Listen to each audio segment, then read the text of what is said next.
નમસ્તે વિદ્યાર્થી મિત્રો, લિબર્ટી સ્કૂલ પરિવારના ઓનલાઈન લેક્ચરમાં તમારું સ્વાગત છે.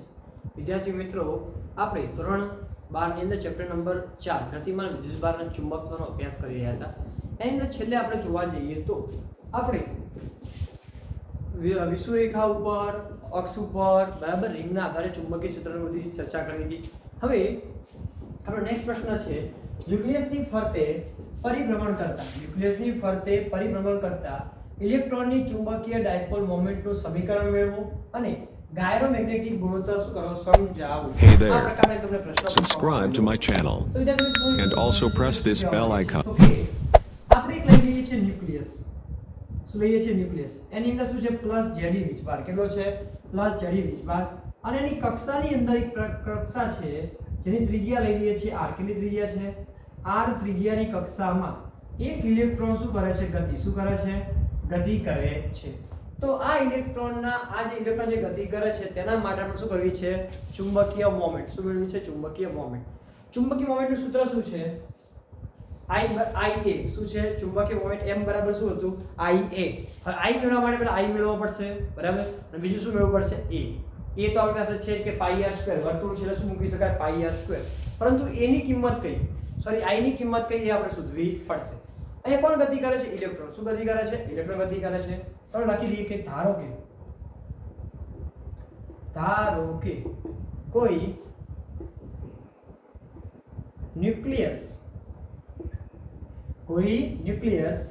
Ze ની ફરતે ઇલેક્ટ્રોન Ea v જેટલા રેખીય ઝડપથી ગતિ કરે ત્યારે રચાતો પ્રવાહ અથવા વિદ્યુત પ્રવાહ કેટલો હોય? I હોય તો. કેટલો હોય? I હોય તો. જ્યારે ગતિ કરે છે કેટલો પ્રવાહ રચાય છે? I. તો I બરાબર આપણે સૂત્ર શું છે? Q/T. શું છે? Q/T. એ સમજો વિદ્યાર્થી મિત્રો, બહુ અગત્યનું છે. અહીંયા શું આવશે? Q ની જગ્યાએ E. કેમ? ઇલેક્ટ્રોન ગતિ કરે છે. હવે હું ગણી લઉં કે એક ચક્કર કેટલું પૂરું કરે છે? એક ચક્કર. અને એક ચક્કર પૂરું કરે ત્યારે જે સમયગાળો શું કહેવાય? તો આવર્તકાળ. શું કહેવાય? આવર્તકાળ. તે શું મૂકી દેશો? T. એટલે કે I બરાબર તમને શું મળશે? E/T. શું મળશે? E/T. પહેલી વસ્તુ આપણે ધ્યાન રાખીશું. I બરાબર તમને શું મળશે? E/T. ઓકે, આવર્તકાળ મળશે. તો લખી શકાય ત્યાં T, જ્યાં T એ એક પરિભ્રમણનો આવર્તકાળ. શું છે? આવર્તકાળ. ઓકે, તો પહેલી વસ્તુ તમને મળી જશે. હવે વિદ્યાર્થી મિત્રો, આખું એક કેટલું ઝડપ કેટલી છે? v. કેટલી છે? રેખીય ઝડપ કેટલી લીધી છે આપણે? v દર્શાવી છે. તો ઝડપ બરાબર શું થાય? અંતર ભાગ્યા સમય. અને આખું એક ચક્કર પૂરું કરે ત્યારે અંતર કેટલું કાપે? તો પરિઘ જેટલું. કેટલું કાપે? પરિઘ જેટલું. તો રેખીય ઝડપ v બરાબર પરિઘ શું થશે? 2πr. અને એક પરિભ્રમણ શું થાય? T. શું થશે? T. ને શું કરું છું? કરતા.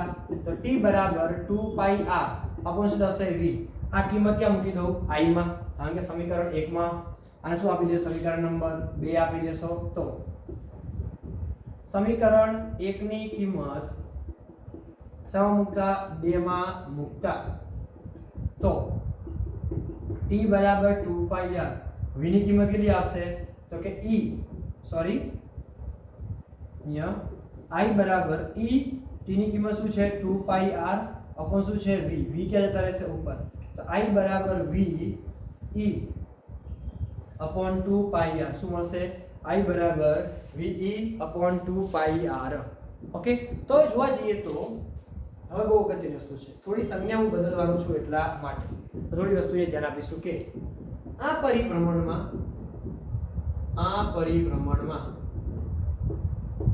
ઇલેક્ટ્રોન દ્વારા ઉદ્ભવતી ચુંબકીય મોમેન્ટ. શું લઉં છું? એકને ચુંબકીય મોમેન્ટ. હવે વિદ્યાર્થી મિત્રો એ ધ્યાન આપીશું. મેં અહીંયા ડાયપોલ મોમેન્ટ નથી કીધું. શું કીધું છે? ચુંબકીય મોમેન્ટ. ડાયપોલ મોમેન્ટમાં m લેવાશે. ચુંબકીય મોમેન્ટની અંદર શું લઈએ છીએ આપણે? μl. શું લઈશું આપણે? μl. ડાયપોલ મોમેન્ટ નથી કે ડાયપોલ મોમેન્ટ એટલે m બરાબર IA. પણ ચુંબકીય મોમેન્ટ શું લેશો? μl. અને મ્યુ એલ ની કિંમત કેટલી થશે એ પણ IA કેટલી થશે IA ચલો I ની કિંમત કેટલી છે આપણી પાસે તો VE upon 2 pi r શું આવશે VE upon 2 pi r a ની કિંમત શું આવશે આપણા માટે તો કે pi r સ્ક્વેર કેટલી આવશે pi r square pi cancel અહીંથી જોવા જઈએ એક વાર r કેન્સલ તો શું આવશે VER upon શું થશે 2 આ તમને શું મળશે અહીંયા કને mu l શું મળે તમને અહીંયા કને mu l તો ચુંબકીય મોમેન્ટ શું મળશે તમને VER upon 2 શું મળશે VER upon 2 મળે છે ઓકે તો આપણે આટલું લખી દઈશું હજુ બાકી છે હજુ થોડો આપણે ખબર અડધો ભાગ જોયો છે અડધો ભાગ બાકી છે ચલો બરાબર લખી દઈશું આટલી વસ્તુ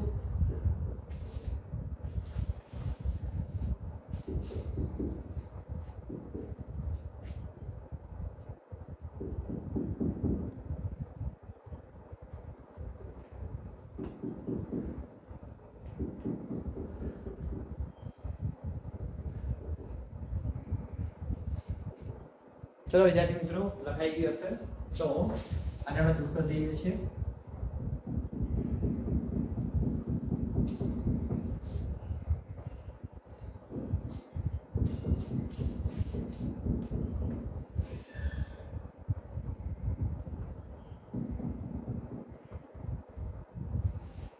ચલો મારા છેલ્લા સૂત્રની જરૂર છે એટલે રાખ્યું છે આપણે તો આપણે શું મળ્યું કરે કે mu l બરાબર VER अपन શું મળશે 2 કેટલા મળશે 2 મળશે હવે વિદ્યાર્થી મિત્રો થોડી વસ્તુ અલગ કરું છું અહીંયા કને e નો e રાખું છું નીચે 2 લઉં છું અહીંયા શું લખું છું v બરાબર ઇન્ટુ શું રાખું છું r હવે ઉપર નીચે દળ વડે ગુણતા અને ભાગતા કેટલા વડે દળ વડે ગુણતા અને ભાગતા તો me વડે ગુણું છું સોરી ભાગું છું અને me વડે ગુણતા બરાબર તો તમને આ વસ્તુ અહીં મળશે બરાબર હવે આપણી પાસે એક વસ્તુ હતું કોણીય વેગમાન શું હતું એ કને કોણીય વેગમાન વિદ્યાર્થી મિત્રો થોડી યાદ કરજો ચેપ્ટર નંબર 7 ધોરણ 11 કે L બરાબર R ક્રોસ P તો શું લખ્યું હતું આપણે RP લખ્યું હતું RP એટલે એ શું લખાય MV P એટલે વેગમાન બરાબર અને એનું કોણીય વેગમાન RMV તો શું આવ્યું V આવ્યો M આવ્યો ના આવ્યો તો શું લખી શકાય ત્યાં L શું લખી શકાશે L તો આપણે આ વસ્તુને ઇન્ક્લુડ કરતા આપણે સમીકરણ બનાવીએ છીએ બરાબર ચલો એને બોક્સમાં કરી દઉં છું એ શું થશે આવ્યું સમીકરણનો ઉપયોગ કરતા તો તમને શું મળશે કે mu L બરાબર શું મળશે તમને mu L બરાબર E/2me એ શું મળશે તમને L શું મળી જશે એકને L ઓકે હવે જો સદિશમાં કયા સ્વરૂપમાં લખતા આપણે સદિશ સ્વરૂપમાં લખતા તો સદિશની રીત તો mu L નો સદિશ માઈનસ E/2me E/2me ઇન્ટુ થશે અહીંયા L આ થશે કે કેમ માઈનસ આયા કારણ કે કોણીય વેગમાનની દિશા અને ચુંબકીય મોમેન્ટની દિશા કેવી હોય છે પરસ્પર વિરુદ્ધ કેવી હોય છે પરસ્પર વિરુદ્ધ તો ઋણ નિશાની અથવા ઋણ ચિહ્ન દર્શાવે છે કે ચુંબકીય મોમેન્ટ અને કોણીય વેગમાન પરસ્પર કેવા છે વિરુદ્ધ છે બરાબર તો આ વસ્તુ આપણે થોડું ધ્યાનમાં રાખવાનું છે હજુ વિદ્યાર્થી મિત્રો થોડી વસ્તુ પર જોઈશું કે તો હવે અહીંયા આપણે તો મળી ગયું હવે ખાલી મૂલ્ય જ લેવું છે તો આપણે શું મળ્યું હતું mu l બરાબર E/2me ઇન્ટુ તમને શું મળ્યું છે l ને લઈ જાવ નીચે તો mu l upon l E upon શું થશે 2me શું થશે E/2me તો mu l upon l આ જે રેશિયો જે મળે છે આ રેશિયો એટલે કે mu l upon l ના ગુણોત્તરને શું કહેવાશે તો ગાયરોમેગ્નેટિક રેશિયો શું કહેવાય છે ગાયરોમેગ્નેટિક રેશિયો કહે છે શું કહે છે ગાયરોમેગ્નેટિક રેશિયો કહે છે અને એનું મૂલ્ય એની કિંમત મૂકો 1.6 ગુણ્યા 10 ની -19 ઘાત 2 ના 2 અને m ની કિંમત મૂકો 9.11 ગુણ્યા 10 ની -31 ઘાત તો તમને જવાબ મળશે કે એનો રેશિયોનું મૂલ્ય છે 8.8 ગુણ્યા 10 ની 11 ઘાત કેટલું થશે 10 ની 11 ઘાત 9 10 ની 10 ઘાત સોરી કુલમ પર કેજી. શું થશે? કુલમ પર કેજી. 8.8 ગુણ્યા 10 ની 10 ઘાત કુલમ પર કેજી. ધ્યાન રાખીશું વિદ્યાર્થી મિત્રો, પરીક્ષાની દ્રષ્ટિએ જોવા જઈએ વિકલ્પ ઇમ્પોર્ટન્ટ છે. કારણ કે બોર્ડની એક્ઝામ માર્ચ 2020 માં પ્રશ્ન પૂછાઈ ગયો છે અને કિંમત બરાબર, અને આપણી સ્કૂલની એક્ઝામમાં બી પૂછેલો છે. ઓકે, તો ધ્યાન રાખજો. 8.8 ગુણ્યા 10 ની 10 ઘાત આ રીતે પણ પૂછી નાખે છે ઘણીવાર. 88 ગુણ્યા 10 ની 9 ઘાત અથવા 0.88 ગુણ્યા 10 ની 11 ઘાત. આ ગમે તે આવું હોઈ શકે છે બરાબર, પ્લસ માઇનસમાં ગમે તે કિલોગ્રામના ગ્રામમાં પણ કન્વર્ટ કરેલા હોય છે. તો થોડું ધ્યાન રાખજો પરીક્ષાની દ્રષ્ટિએ. ઓકે, પછી કેટાની કે કીધું નોંધ. ઓકે, ચલો ફટાફટ આપણે વસ્તુ લખી દઈશું. અહીંયા થિયરી છે પૂરી, પછી આપણે બીજા ભાગ તરફ આગળ વધીએ.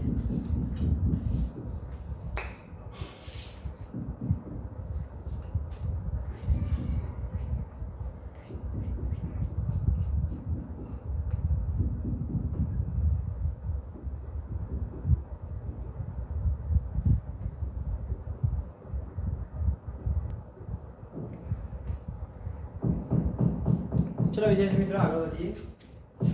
બોહરના પ્રથમ અધિતર્કની મદદથી બોહર મેગ્નેટ્રોન સમજાવો. બોહરનો પ્રથમ અધિતર્ક રીલમાં જોવા જઈએ. બોહરના પ્રથમ અધિતર્કની આપણી ચર્ચા જે છે કે અત્યારે જે થિયરી ચલાવી એની ચર્ચાની જે વધારે માહિતી જે છે એ આપણે ધોરણ 12 ની અંદર જ ચેપ્ટર નંબર 13 માં જોઈશું, જ્યાં ન્યુક્લિયસ વિશે આપણે ભણવાના છીએ. અને અંદર બહુ બધી ચર્ચાઓ છે એ આપણે ભણવાના છીએ. પરંતુ અહીંયા આપણે સિમ્પલ એક વસ્તુ કીધું છે કે બોહરનો અધિતર્કનો ઉપયોગ કરો, કે બેઝિક કોન્સેપ્ટ આપણે ભણી ચૂકેલા છો એટલા માટે. તો બોહરે અધિતર્ક આપ્યો કે કોણીય વેગમાન અમુક વિભિન્ન મૂલ્યોનો સમૂહનો ધરાવે છે. અલગ અલગ વિભિન્ન મૂલ્યો ધરાવે છે, એક સમાન મૂલ્યો ધરાવતો નથી.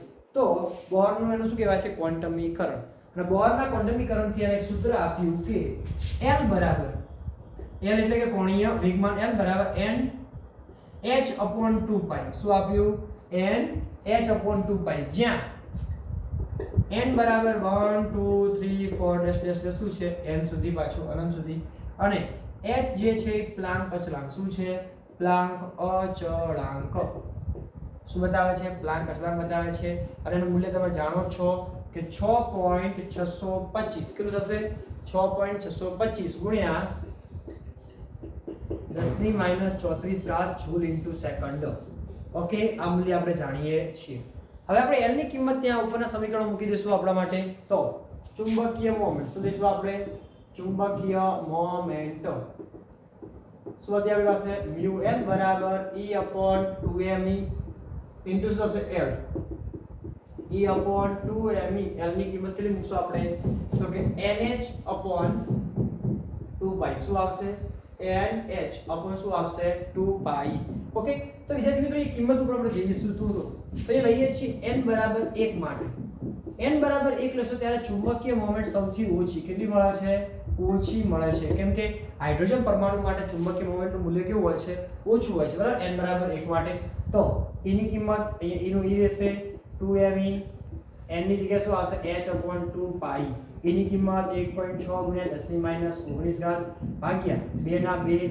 m ની કિંમત કેટલી છે વિદ્યાર્થી મિત્રો? તો તમને ખબર જ છે કે 9.11 ગુણ્યા 10⁻31 ઘાત. ઓકે, h ની કિંમત આપણે હાલ જ લખી કે 6.625 ગુણ્યા 10⁻34 ઘાત 2/2 અને 3.14. ઓકે, ચલો ફટાફટ કેલ્ક્યુલેશન અને હિસાબ મારીશું. તો તમને μL મિનિમમ ની કિંમત એ મળશે.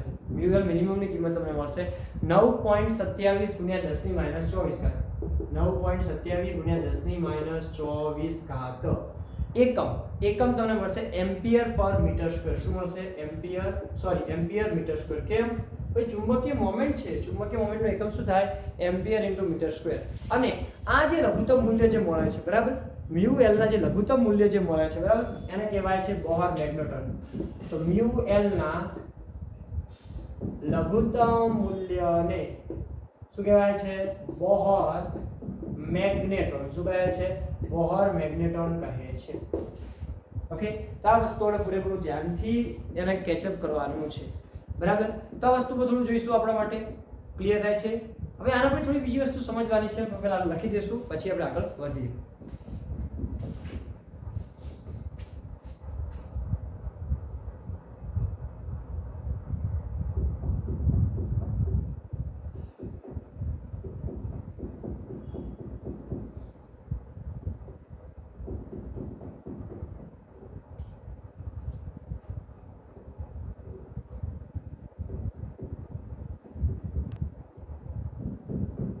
ચલો વિદ્યાર્થી મિત્રો આગળ વધીએ. હવે પ્રશ્ન છે કક્ષીય ચુંબકીય ચાક માત્રા અને સ્પિન ચુંબકીય ચાક માત્રા સમજાવો. તો જ્યારે વર્તુળમાં કઈ ગતિ કરતો હોય, વર્તુળમાં ગતિ કરતો કોઈ પણ વિદ્યુત ભાર હોય અને એની સાથે ચુંબકીય મોમેન્ટ સંકળાયેલી હોય તો તેને શું કહેવાશે? કક્ષીય ચુંબકીય ચાક માત્રા. શું કહીશું આપણે? કક્ષીય ચુંબકીય ચાક માત્રા કહીએ છીએ. તો વર્તુળમાં ગતિ કરતા કોઈ પણ વિદ્યુત ભાર સાથે સંકળાયેલ ચુંબકીય મોમેન્ટને શું કહે છે? તે વીજભારની કક્ષીય ચુંબકીય ચાક માત્રા કહે છે. શું કહે છે? કક્ષીય ચુંબકીય ચાક માત્રા કહે છે. આપણે સૂત્ર જાણીએ છીએ કે μ L બરાબર શું થશે? એક અને E/2me ઇન્ટુ થશે L. ઓકે, આ સૂત્ર આપણે જાણીએ છીએ કને. ઓકે, આ કોના માટે છે? આપણા માટે કક્ષીય માટે. શેના માટે? કક્ષીય માટે. પરંતુ હવે જોવાનું છે સ્પિન. શું જોવાનું છે? સ્પિન. તો ઇલેક્ટ્રોનનો આંતરિક ચુંબકીય મોમેન્ટ હોય છે. શું હોય છે? આંતરિક ચુંબકીય મોમેન્ટ, જેનું મૂલ્ય કેટલું હશે? તો આપણે હાલ મેળવ્યું એટલું 9.27 ગુણ્યા 10⁻²4 એમ્પિયર ઇન્ટુ મીટર સ્ક્વેર જેટલું હોય છે. તેને શું કહેવાય છે? સ્પિન ચુંબકીય ચાક માત્રા. શું કહે છે? સ્પિન ચુંબકીય ચાક માત્રા. તો ઇલેક્ટ્રોનનો આંતરિક ગુણધર્મ હોય છે. શું હોય છે? ઇલેક્ટ્રોનનો આંતરિક ગુણધર્મ તો આંતરિક ચુંબકીય મોમેન્ટ શું હોય છે? આંતરિક ચુંબકીય મોમેન્ટ હોય છે અને તેનું મૂલ્ય 9.27 ગુણ્યા 10⁻²4 એમ્પિયર ઇન્ટુ મીટર હોય તો તેને શું કહેવાય છે? સ્પિન ચુંબકીય મોમેન્ટ. સ્પિન ચુંબકીય મોમેન્ટ કહે છે. ઇલેક્ટ્રોનના આંતરિક ચુંબકીય મોમેન્ટ હોય. શું હોય છે? આંતરિક ચુંબકીય મોમેન્ટ હોય છે અને તેનું મૂલ્ય કેટલું હશે? 9.27 ગુણ્યા 10⁻²4 એમ્પિયર ઇન્ટુ મીટર સ્ક્વેર હોય છે. તો તેને શું કહેવાશે? સ્પિન. શું કહેવાશે? સ્પિન ચુંબકીય મોમેન્ટ કહે છે. ઇલેક્ટ્રોન એક એવો કણ છે, પ્રાથમિક કણ. શું છે? પ્રાથમિક કણ. તે ભમરડા કે પૃથ્વીની જેમ ગોળ ગોળ ફરતો નથી. બરાબર? એથી આમ છતાં તે શું ધરાવે છે? આંતરિક ચુંબકીય મોમેન્ટ. શું ધરાવે છે? આમ આંતરિક ચુંબકીય મોમેન્ટ ધરાવે છે. ઓકે, તો તમને પૂછવામાં આવે ઇલેક્ટ્રોન આંતરિક ચુંબકીય મોમેન્ટ ધરાવે કે ન ધરાવે? તો હા, ધરાવે છે. ઓકે, ચલો આપણે લખી દઈશું, પછી આપણે આગળ જોઈએ.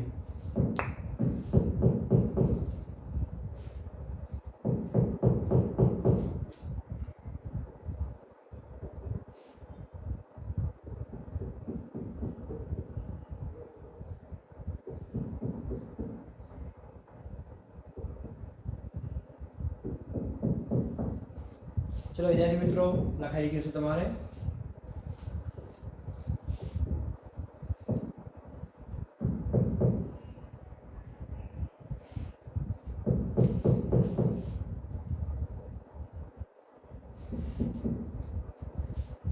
ચલો હવે આપણે આગળ વધીએ છીએ.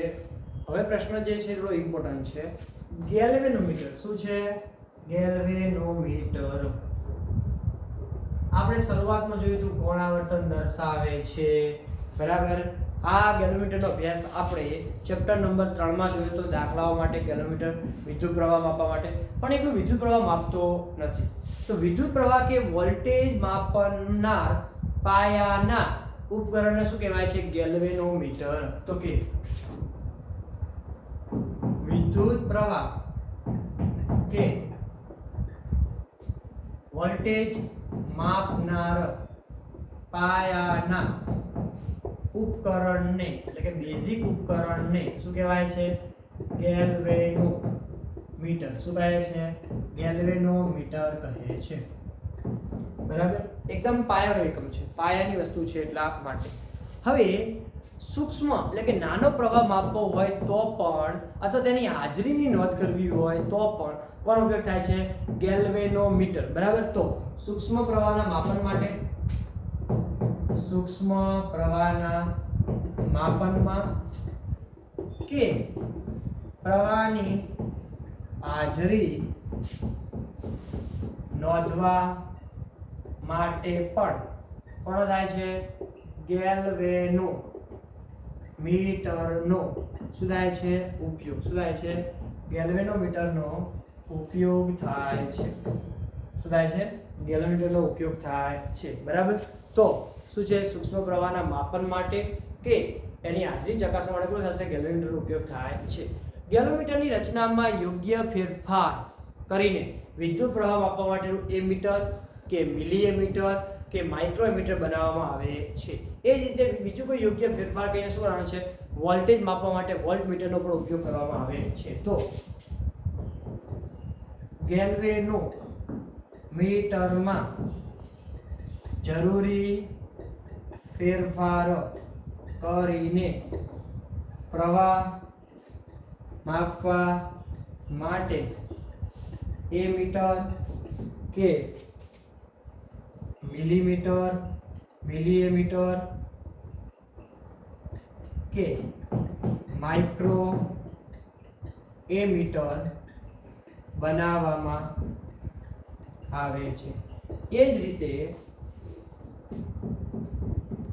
ગેલ્વેનોમીટરમાં જરૂરી ફેરફાર કરીને શું બનાવવામાં આવે છે? તો કે વોલ્ટમીટર બનાવવામાં આવે છે. વિદ્યુત પ્રવાહ માપવા માટે એમીટર અને વોલ્ટેજ માપવા માટે કોનો થાય છે? વોલ્ટમીટરનો ઉપયોગ થાય છે. ઓકે, ચલો આટલું ફટાફટ લખી દઈશું, પછી આપણે આગળ જોઈએ.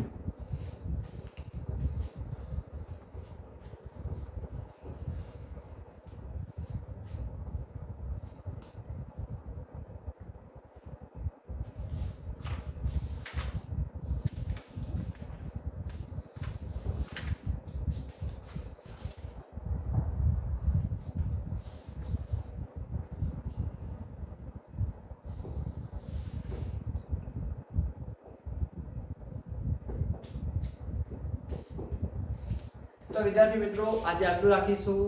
નેક્સ્ટ લગભગ 1 કે 2 લેક્ચરની અંદર આપણે શું કરીશું? ચેપ્ટરને પૂરું. ચેપ્ટર પૂરું એટલે થિયરી પૂરી. પછી આપણે ઉદાહરણના દાખલા અને સ્વાધ્યાયના દાખલા તરફ પ્રયાણ કરીશું. ત્યાં સુધી વાંચતા રહો, લખતા રહો, તૈયાર કરતા રહો. Thank you very much.